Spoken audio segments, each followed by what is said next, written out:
Hey everyone, welcome back to Bros and Shows. I am your host, Josiah, aka Mauler67, and with me, as always, I got my buddy, I got my pal, I got the jolly good man himself, Austin.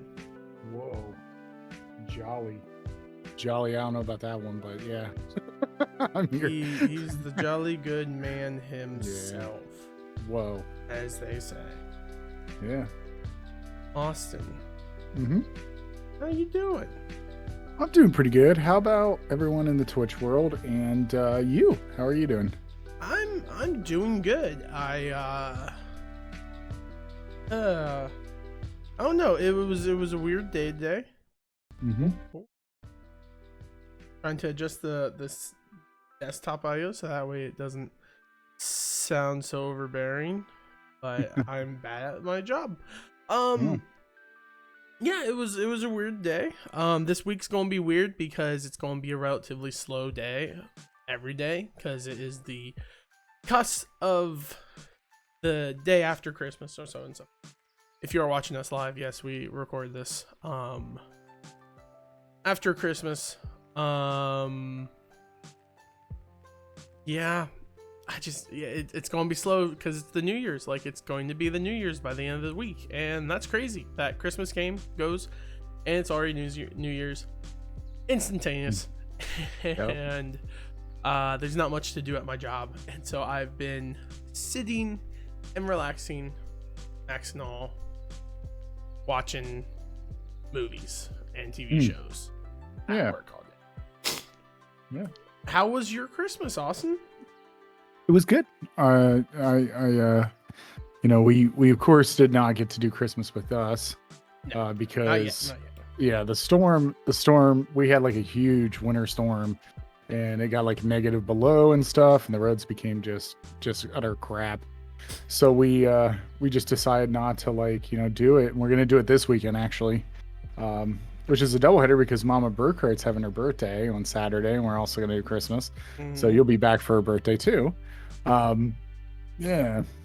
So yeah, we kind of just, we had a good Christmas. Me and my wife did. And, we had our family's Christmas. And I got one of the things I've always wanted, which is a Dutch oven. I've always wanted a Dutch oven. Isn't that when you just fart in the covers? I'm being honest here. I thought that's what that is a lingo. That is a lingo, and how you probably remember that lingo is because of a movie called I think it was called Epic Movie. I think Epic Movie talked about that. Oh, maybe it was. Yeah, we went and saw it. Yeah. No, it's like it's a cast iron like deep dish, and it's got a lid. And it's enamel. I wanted the enamel one because if you just have a cast iron one, you can't really wash it so well because it will rust, unless you know how to season things and stuff like that. And it's just a lot of work. I have one and it's only for camping. But I got the enamel one. So I'm super happy because I like making gumbo. And that is like one of the number one things you can make in a Dutch oven, and bread and a whole bunch of other stuff. So I was pretty excited for it when I opened it up. It's like, yeah, it's Dutch oven, way to go. Yeah, we did. Super heavy, but yeah, because when I picked up the box, I knew what it was because that's one of the things I asked was a Dutch oven. I know my father-in-law loves that I cook, so he's like, yeah, here's a Dutch oven. And I was like, yeah, way to go. So yeah. All right, well, I mean, that's not what I expected to hear when you said that you got that. But hey, Dutch oven. Happy for you, man. Happy for you. More power to you, dude. Keep up with the Dutch oven power. Yeah. Gosh, that felt so weird today. No, really. Glad for you. The only thing I got for Christmas awesome was I chose, because I've just been enjoying a lot of I would watch a lot of stuff on YouTube. Do you remember a YouTube channel called College Humor? Yeah. A lot of people remember that. I was showing you last time I was there videos of their game show, and Game Changer. Yeah. So I was watching one. They're like, subscribe to Dropout to watch the new stuff and all. I was like, what's Dropout? I have no context for it. That's my bad. So it's like $5.99 for a subscription. So I'm like, yeah, I'll shell out. And they have a phone app as well for it. And so I was like, perfect. I can watch it whenever I'm at work, which was the key thing I wanted to make sure that was. So for Christmas, I bought myself a subscription for Dropout, and I have just been binging Game Changer and all the other shows on there, and I'm pretty happy with my purchase. They're all funny there, and they're all very like, it's a nice community there. So. And that was one of the shows I was thinking about. Like, I'm like, man, if only we could do these shows on the podcast, but I don't think they transcribe very well for the podcast, because we tend to watch stuff with more like stories and talk about the show itself. And these are much more like game shows, and I don't know how you would do game shows on this, even though I would love to talk about them. Oh, yeah. Gosh, they also, I didn't know they had like certain characters in some of the hidden behind the scene ones. They had a couple famous actors and everything come on for the show. One blew my mind, and I think whenever I come back, I'll have to show you that episode. Okay. But they had like Tony Hawk appear in one episode. They had what the dude named the dude from Police Academy that does all the sounds. I forget his name. Oh, I forget his name too. Michael Winslow, I think it. Michael Winslow. I think that's the name of the character from Family Matters. Whoops! I thought that's what he was called. Like that, his name was. I think his last name is like Winston or something like that. I'm looking it up right now. Just do it. But yeah, no, it was great. And then the thing that made me really happy was whenever they had Zach Reno and Jess McCann, two comedy improv people I love from their. It is Michael Winslow. Michael Winslow. Ooh, yeah. I'm good. So now I'm wondering what Family Matters. Like what his name was. I don't know. I think it was. But yeah, Zach McCann and Zach Reno, Jess McCann and Zach Reno were on the show, and they're my two favorite. I really love them from their podcast Off Book. Carl Winslow. Carl Winslow. Okay. Yeah. And so that they were on an episode where they did what they do, improv musicals, and it was a amazing episode. So I loved it. So I can't wait. I would love to talk more about that, but Austin, that's not what we're doing today. It's the season for the green. It's the Christmas specials. We're doing 2 today, so we're going to need time to talk. They were a little short. They're only like 45 minutes each. But Austin, the first one we're going to do is Marvel Guardians of the Galaxy Holiday Special. Austin, first off, what'd you think about it?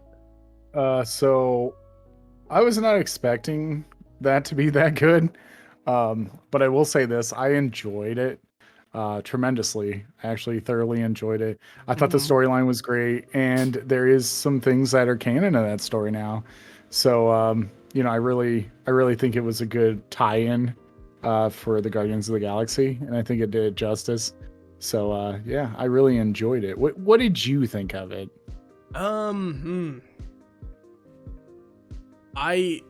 So I didn't expect the story to be as cohesive as it was. Cohesive, I guess would be the term. I didn't think that they would make the whole show essentially about Drax and Mantis kidnapping Kevin Bacon. Not what I was expecting whenever I was watching the show. I also didn't expect like the lore drop in it, because obviously you're watching this, you should have seen it, hopefully, and this isn't a spoiler for anyone. If it is, what are you doing? But it turns out that Mantis is half brothers to Quaid, or Quaid, yeah, Quaid or whatever, Quaid. Quill. And Quill. That's something that I don't know, because I don't know any of book trivia or whatnot, and I don't know if that was a thing in the comic books prior to that. So that was an interesting information It also felt weird to me that she never said anything to him. But it also makes more sense that she kind of like connected with the Guardians now because she identified him as his half brother. Yeah. To this degree. It makes me want to rewatch the Guardians 2 movie, so that way I can watch her interactions to see if she realizes certain things. It also makes me not like Ego more because he had a child, like his half child there, but he was like, oh, don't care about her, only care about you, Quill. Yep. Peter like, Quill. That's messed up, man. Yep. But yeah, there was a lot of good scenes in this show. I thought it was going to be all a bunch of like short little Christmas like gifts and gags. That's what I actually thought it was. And I was kind of like ready to cringe when they started doing the song about Christmas in the very beginning with the people was like, we just picked up these guitars and we learned the songs, or we want to play it for you. And then they go right into like a rock thing. I'm like, this is what it's going to be. It's going to be this, then it's going to cut to Rocket and someone else, and they're going to be discussing Christmas, and they're going to show them the true meaning of Christmas, and then they're going to change, and then it's going to cut to another team member. And I thought that's how I've never seen the Star Wars holiday special, but that's basically what it was just clipping of like different things of like stupid crap. Yeah, it was. That's what I thought this was going to be in the beginning. And give points where points are due. That song was actually kind of catchy. Once it got going, I thought at first it was going to be like a soup song, and then like it got really dark at different points. not even like dark, just like messed up comedy. Yeah. And I'm like, I thought this was for kids. I don't think a parent would want their kid to hear like them talk about Santa Claus killing someone or what they did. A part of their song was something like Santa's breaking and entering and stuff like that. Yeah. I have to look up the lyrics, but there's points in that song where I'm just like they like curse in the middle of the song, and I'm like, I did not expect that in a holiday special. I figured that they would remove all cursing so that way little kids like the age of 5 or 6 could watch it and be like, yay Santa, yay Guardians of the Galaxy, but they're just like, hey, yeah, no, kick him in the nuts. And then Drax like basically that they kind of retcon it, but he basically kills people to kidnap Kevin Bacon, and even though they don't want to admit that, and the horrific reproduction or repercussion of Mantis. She's horrible. She's like, she's on the Hollywood Walk of Fame. They're mildly drunk, which was another thing I didn't expect them to show. Like they straight up get like blasted wasted, and she's talking to a Star Maps person, and the dude, she's like, $40 and you get it, and she's like, I don't got no more money, and she touches her and she says, give this to me for free. I'm like, oh great, she stole from her. It's like, and all your money. I was like, oh, she straight up robbed the girl. Yeah, she straight up robbed her. No like repercussion for that action. She just robs the girl, takes all of her money. She was probably saving up money for the holiday. She was going to go home and spend that money on her children, who she had to take up that second job to do. Like that's all Mantis. Like, she's a horrible person now. What the heck happened? Yeah, it was weird that Ricky wasn't there, but you know. Yeah, no. The fact that he wasn't there and there was no Chris Tucker around to yell at him. I got really upset because I'm like, that's a missed opportunity. They could have connected the universes of the 2 greatest franchises in the world, Marvel and Rush Hour, which I have rewatched both of them since I saw they were on Netflix. But yeah, it was crazy, man. It was crazy. You didn't watch the third one? No, not yet. I haven't watched the third one yet. I watched the 2 because those were the 2 I remember watching all the time as kids. The third one came out, and I don't think we had it on DVD player at the time. I did, but the first one that I owned, we were actually older at that time. It was like high school era when that came out. But at that time, I wasn't living with you. Oh, okay. I was That makes actually sense. living somewhere else, so like we didn't really get to watch it. But I'm gonna read just a couple lines from this Christmas song. Oh yeah, yeah, the Christmas song. Yeah. So, Santa is a furry freak with epic superpowers. He flies to every human's home in under 14 hours. He's a master burglar, a pro at picking locks. If you don't leave milk and cookies out, he will sure put dung in your socks. And then it goes on, if you act through the night and you don't jump on your bed, Santa comes with sugar plums and hurls them at your head. But if you're on his naughty list, he shoots missiles at your toes. He might just roast your chestnuts with his powerful flamethrower. So some people want to hear those lyrics. Yeah, the song is called I Don't Know What Christmas Is. So, yeah. But Christmas is here. It was weird. It was a weird little get together, and it was enjoyable. Like, I enjoyed watching it.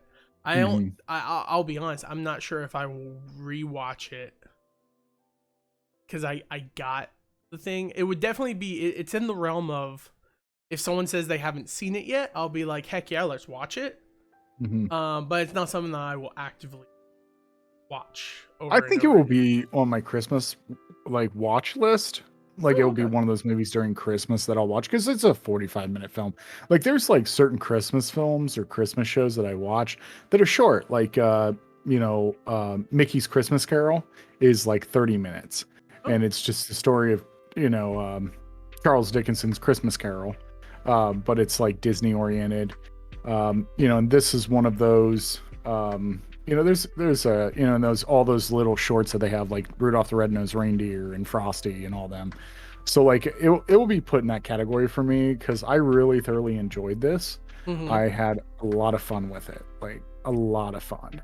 I didn't expect it to be that good though. Like I was with you. Like I was like, yeah, they're gonna just do a bunch of like cheesy stuff to be like, this is what Christmas really means.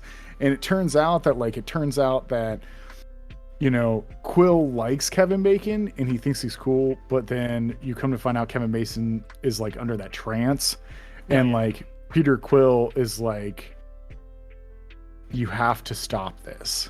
Yeah, like, I don't want that. This is not okay. You kidnapped him. Like, yeah, which is like, consequences, like the consequences that are finally happening to those two, where it's like, this is not right. But what makes it a really good movie, I think, is when Kevin Bacon realizes that like there's this person out there, and this always gets me on TikTok and other things, when like people that are celebrities see their fans like grip on them, or they really care about them, and they go that step forward. Now, this is a fictional thing. There is realistic things. Like I just watched a video on TikTok of the wrestler Kane, where he was at some type of concert, and this girl came up to him and was like, hey, you just saw my son like a month ago, and you had a picture with him. And she shows this picture, and it's a picture of her son in a hospital bed. And he was, he's one of the kids that was suffering from like, I think some type of cancer. And he visited that hospital. And she goes, he was so happy when you came. You're like his favorite wrestlers and stuff. And she goes, this was the last picture I took of him. And I was like, oh man. But Kane, the guy that plays Kane, describing that, like, he's like, it's so wonderful, even though it's sad, that I have that kind of power that helps someone. And he's like, that's what I live for. It's not just being this big star. He's like, these are the things that I care about the most now. And a lot of actors do that, where they've realized like, hey, the potential of making money, is there, but like being a fan base. And Kevin Bacon's always been that person. I follow him on TikTok, actually. So he does a lot of TikToks. He actually just, he started a movie like a long time ago. One of his first movies called Quicksilver, and it was about a bicyclist. And he found out that like it was a low budget movie. A lot of people don't know he was in that movie. So he actually went on a hunt to see if he could find a poster of it, like from the original theatrical release, and he found it at a bike shop, and he signed it for the bike owner for free. He was like, hey, I'll just sign it for you. It's a great thing to see like someone keeping that around, it makes me feel good that like where I came from and where I am now. Mm-hmm. And that's it, and talking about, those kind of people that do stuff like that, which I will actually bring up another story of another celebrity when we talk about the other thing we're going to talk about tonight, because like that brought up one of the things I know about that celebrity. But yeah, this movie felt wholesome. Like it didn't have to like, because like some Christmas movies, you can get to a point where you're just like, this is a repeat of the same Christmas spirit movie. And Hallmark is terrible at that, and Lifetime is terrible at that, where it's like you have to find the Christmas experience, or the Christmas spirit. I'm a stuck-up businesswoman who goes back, and I get left this home that I don't want to be in, and I have to take care of this house with my three kids, which I'm single because their dad left us. I don't believe in Christmas. Oh, what this? A hot, attractive male from the local town come to show me that Christmas is not so bad and that I need to look to the light. And meanwhile, there's this strange old lady who has this near angelical feeling towards her. Christmas is real. Holidays are real. Like, it's off. It's cringe. It's cringe, and like that, yeah. It's been repeated. It's recycled so much. Yeah. So this was kind of fresh. I liked it. I enjoyed it. I didn't expect too much out of it, but I was glad I watched it. Like I'm really happy that I actually listened to Travis. Actually, Travis is not a Christmas person whatsoever because he works in retail and he knows how people act during retail, and he just like during Christmas time, and he hates it. And constantly they're playing Christmas carols and Kroger's. So he doesn't want to be like, oh my gosh, it's that time of month. But he watched it and he was like, you need to watch it. That's coming from me. And this is a guy that I've heard say bah humbug and like, stuff like that to me. And he's like, no, Christmas. Yeah, like he hates it because of retail. Yeah. But he was like, this is solid. You should watch this. And so I took the dive, and I'm lucky I did, because this was really good. And I think what ties it together is just the two big endings of this movie was really good, because it starts off like, it was weird, like, because when I first started watching it, I was like, is this gonna be an animated movie? Because like it did like an animation of like Yondo, like that's what made me Christmas. thought it was going to be like scene driven. Like each thing was going to be them telling a Christmas story, mitigate how much they actually have to pay the actors and just make them voice act. That's what I thought it was going to be. Yeah, I mean, they possibly could have done that for the person who played Yondo, like for sure. But Michael Rooker, but like the like him saying, I don't believe in Christmas, blah blah blah, and then at the end you find out that like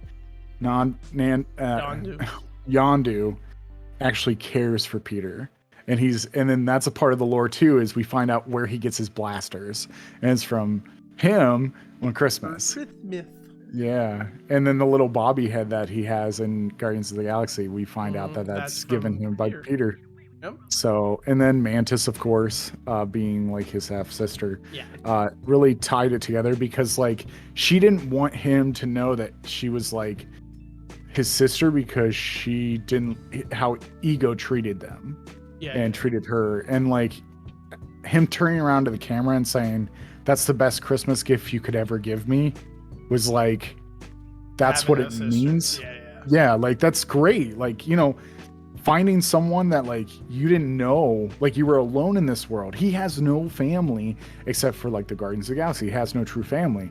And then finding out that you have family and they're part of your little team that you've been around with. Dude, like, that's awesome. That's just icing on the That's cake. awesome. I liked it. So I thought it was really well done. It brought a tear to my eye, of course, because I'm a crier sometimes. Yeah, I will also say that the ending with Yondo, just like family-based things like that always kind of make me tear up a little bit, especially whenever it's like done like that. Yeah. Well, I think the reason why that triggers me is because I think of us. Like I think of like just the time that I have with my family, and like the friendship I have with you, where it's not just like, like you know, it's there. Like it's important to me. So like when I see that, I see us, and I see like how we feel, and that's why I really enjoyed this. Yeah. But I'm also a sympathetic crier, so like during that scene, my brain's like, you're like, ugh. he's crying, like he's crying. Oh no, I'm crying. This sucks. Mhm.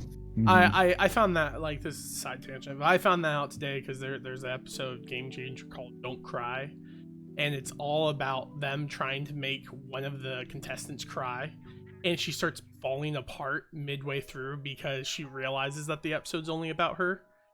Oh And man. she starts crying because it's all these people saying great things about her, and I just started bawling. I'm like, this sucks, like this means nothing to me. It's just sympathetic crying. So like, Yeah. did I ever tell you about my experience in college? Well, you With never went to college, Austin. well, yeah, I'm in college right now. Yeah, but I mean, like, you didn't. Like, Yeah. So here's a funny story. I was in, Uh-huh. okay, side tangent a little bit. Yeah. So I was in English. No, it wasn't English. It was like English Comp 2. Okay. And our professor is actually a guy that I graduated from high school with.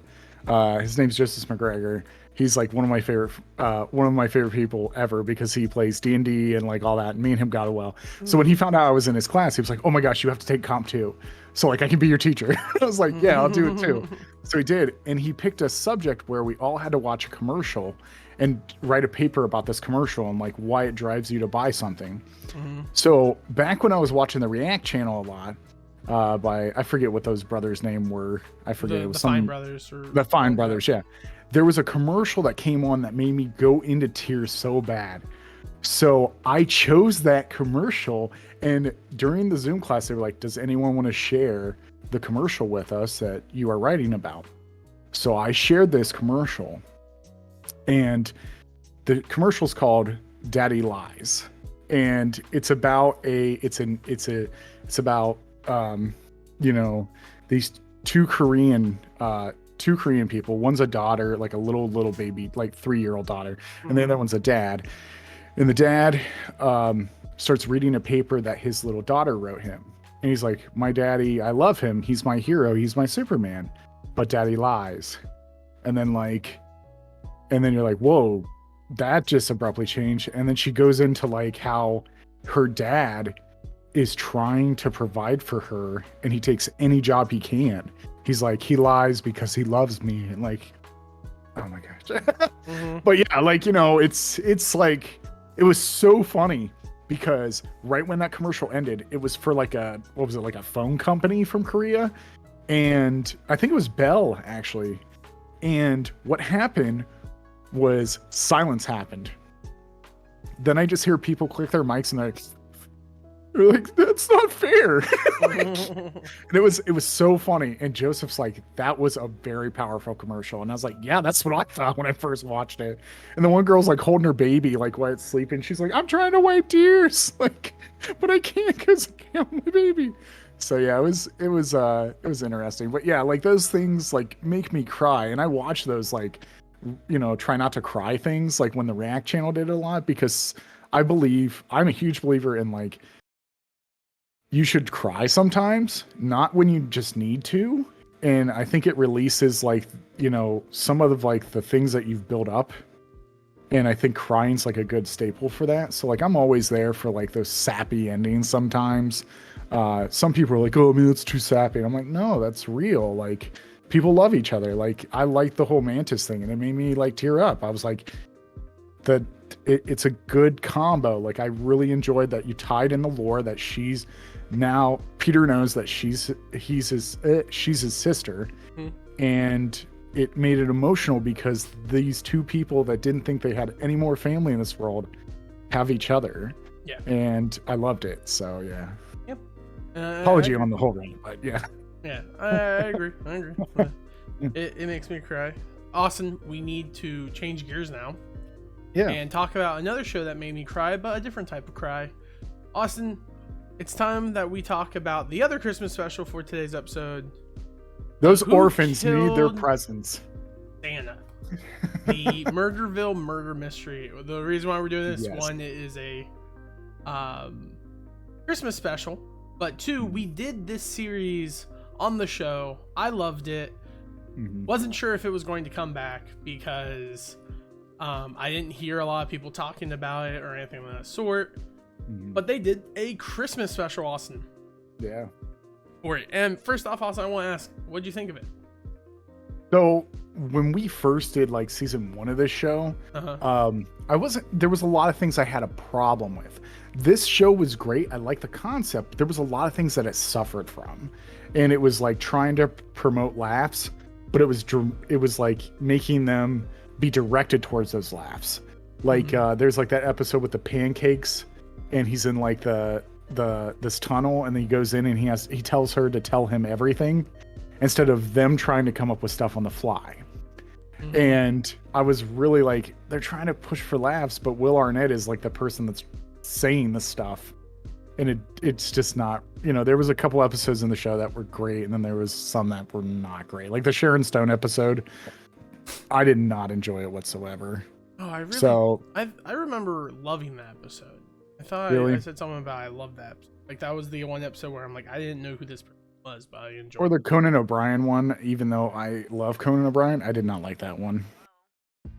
Yeah, so. But yeah.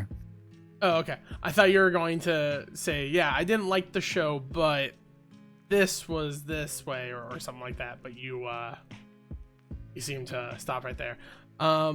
Sorry. No. Like wife things, like she's trying to figure out that she didn't get seen on camera. I was like, no, it's blurred in the back. Oh, okay. Yeah, she just wanted to make sure. So Austin, what'd you think of the Christmas special?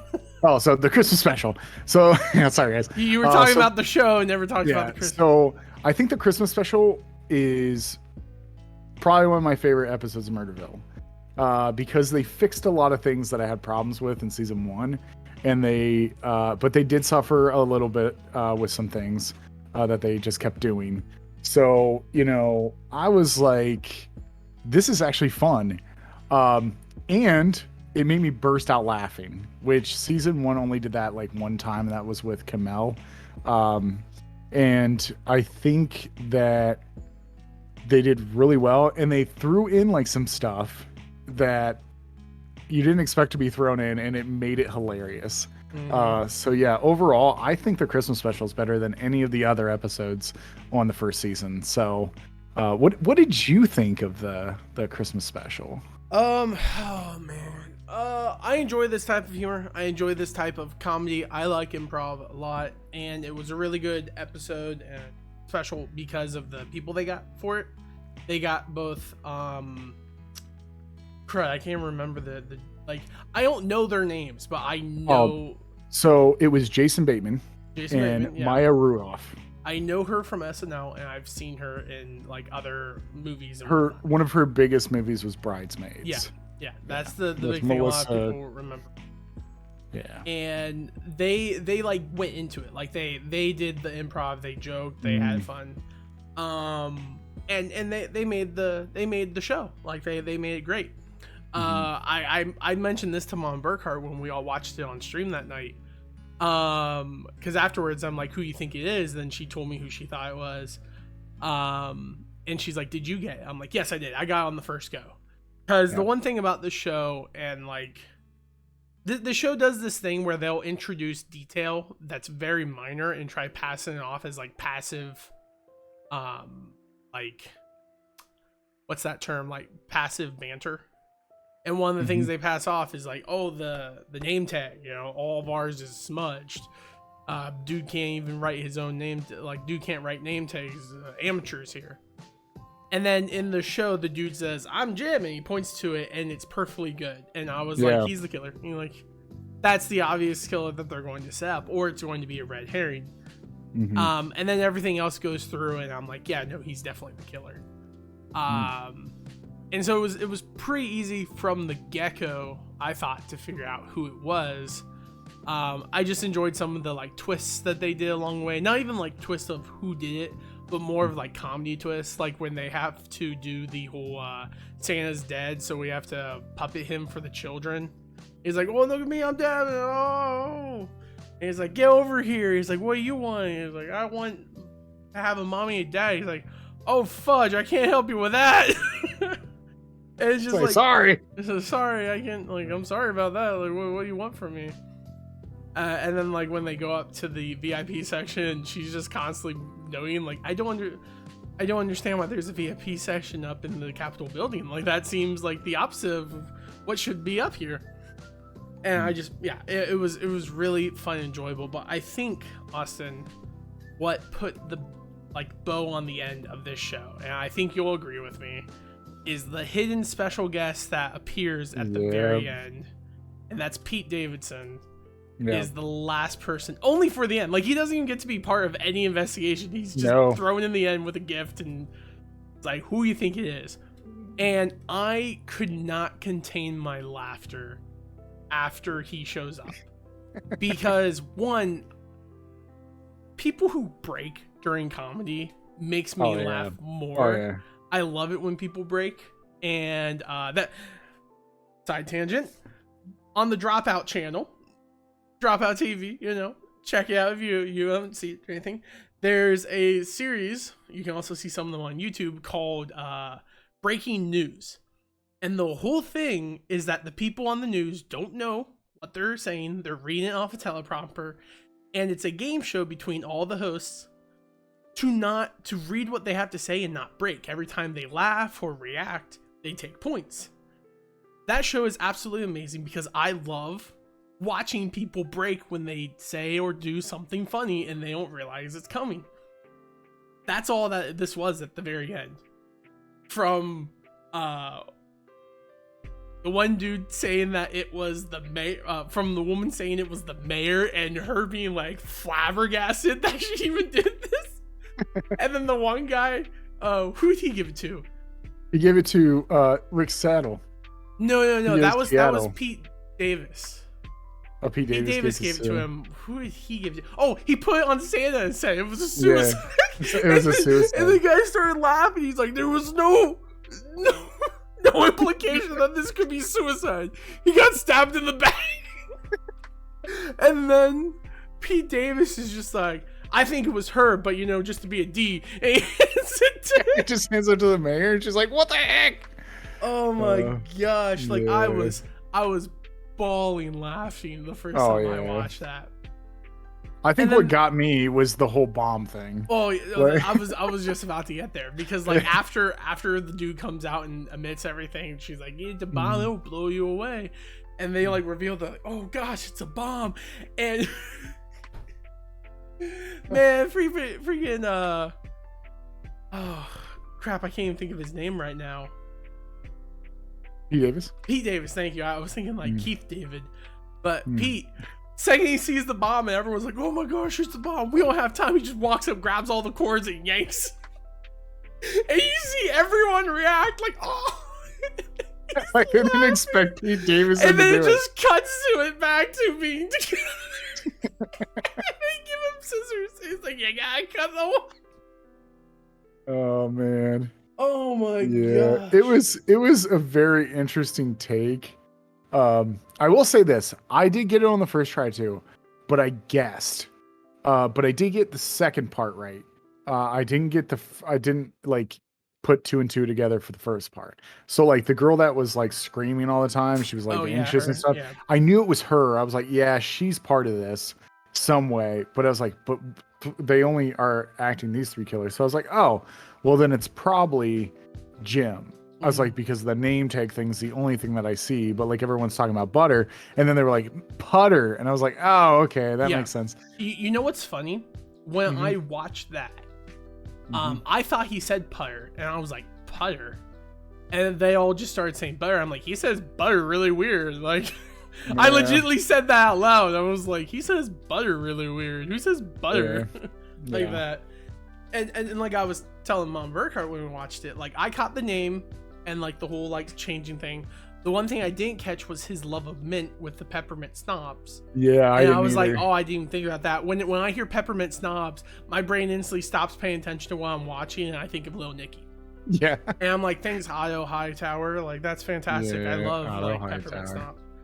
And the rest of the show, like I knew the one girl said that like she liked peppermint, so I was like, okay, that's something that could lead her to it. And then the other one didn't like the Sprite drink, so I was like, oh, okay, the mint julep, that had peppermint in, and she complained about it. So I'm like, okay, she's obviously not the one, but she also doesn't have a name tag, but she also wasn't at the event. So the whole red herring name tag thing, I felt was too important not to include, but the one girl had someone else's name tag, but it was smudged. And I was like, oh, I'm going to say it's Jim because that's where I'm leaning on. And then whenever they explain the whole pyre thing, I'm like, okay, it makes sense. It all makes sense. Though, let's be honest here, the killer, the person who died, Santa, should have been X from the investigation. And the reason why is because he got stabbed in the back. And the Sean Hayes. Yeah. I was so excited that it was Sean Hayes. He would not have known who stabbed him. Because he got stabbed in the back in the middle of the dark. Ain't no one able to turn and look to see who stabbed them in the back in pitch blackness. He wasn't stabbed in the back. He was stabbed in the front.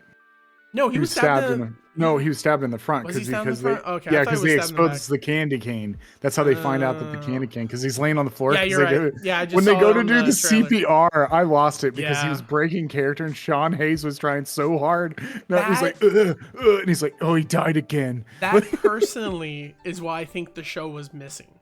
Yeah, is the actors who were playing, like, they should only have like 3 to 4 people on set who know the script.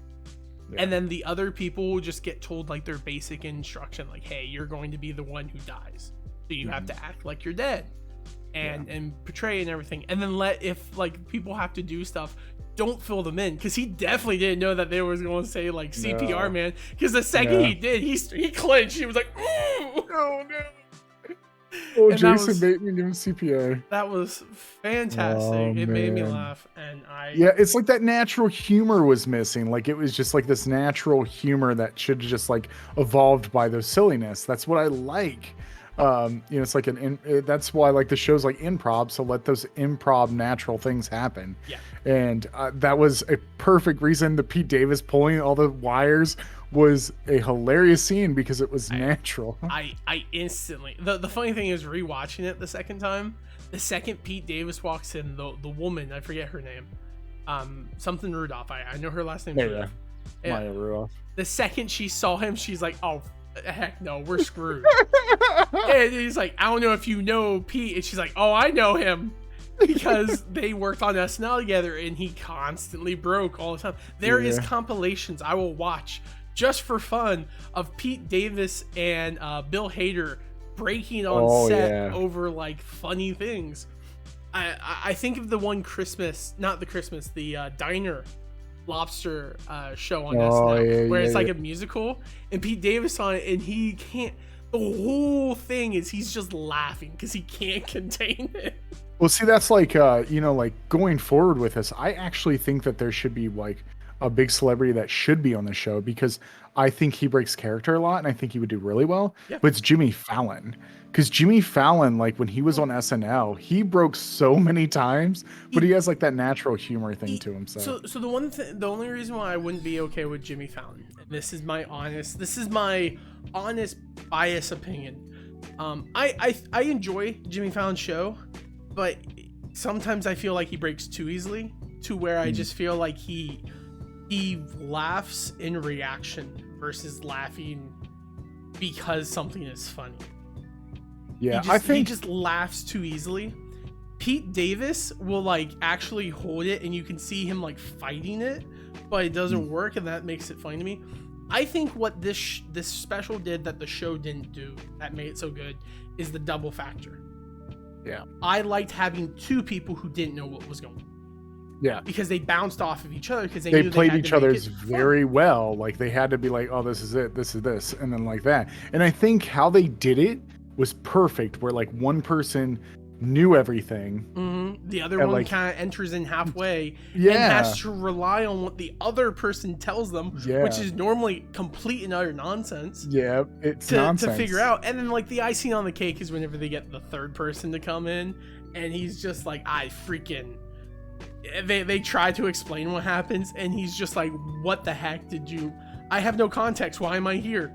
Like, that's legitimately Pete Davis' whole opinion that whole time. He's just like, why am I here? I didn't see any of this. I just get to convict someone of murder. But Yeah. I think that's what the show's missing. Like, it should be two people who don't know what it is coming in. And I know that's a little harder because it causes them to pay double the actors for the thing. But I also think that adds more like greatness. And I would give them like, tell them like, hey man, have fun with it. Don't try to direct them as much. Direct them to do the objective for the scene, but do not like force them into certain stuff.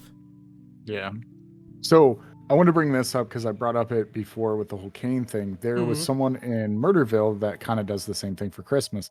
And that is Marshawn Lynch was in this episode too. He shows up for like a little snippet with a chainsaw. He comes in and scares him. And it's like, it's Marshawn Lynch, one of my favorite detective trainees. He says the best one. I think it's because he's the only one who actually got the killer right. Yeah, I could be wrong about that. Oh, no, he was wrong. He was wrong. Okay. He was wrong, but he actually was the one that actually got a lot of the evidence right. He just had the wrong person. And like he was like, oh, okay. So I think that's why they went to like a more stable thing. It was great. Like I enjoyed him, so I'm like, bring him back. They also like call out to the girl. The mayor is the girl from Space Force. Jeez, I couldn't think of her name. Oh yeah. She was in Space Force. I saw her. I just went, I know her through halfway of the series, and then she came back in for the ending, and she started like cracking a little bit during the end, and I was like, now I know what you're from. Yep. I like you. But that's great. What I was bringing up with Marshawn Lynch is Marshawn Lynch every Thanksgiving takes turkeys to families. Like in his hometown, and like there's like a famous NFL clip when he played for the Seattle Seahawks. Richard Sherman was a corner, like one of the best corners in the league, and he came up to me, he's like, hey man, what are you doing for Christmas? He's like, oh, I'm going back to my neighborhood and like handing out turkeys. And he was like, what? And he's like, you want to go? And he was like, yeah, totally, yeah, like I want to do that. So Marshawn Lynch is one of those people that really care about his like fan base and like the community he's part of. But the question I want to ask you that I've been like, after I watched this, I want to ask you this because I never asked you. I don't think I asked you like after season 1 about this.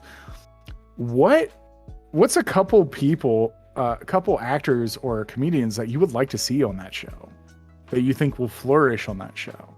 Oh, okay. Well, first off, I think they hit the right stride with the SNL people. I think SNL is a great place for them to grab, especially the newer SNL / mid era SNL, as well as like anyone who used to be on SNL. They know the assignment. They hear it. They can take it. They can do with it. I would love to see Bill Hader. Like Bill Hader would be a number 1. Oh yeah. Spot on there just because, especially after Barry.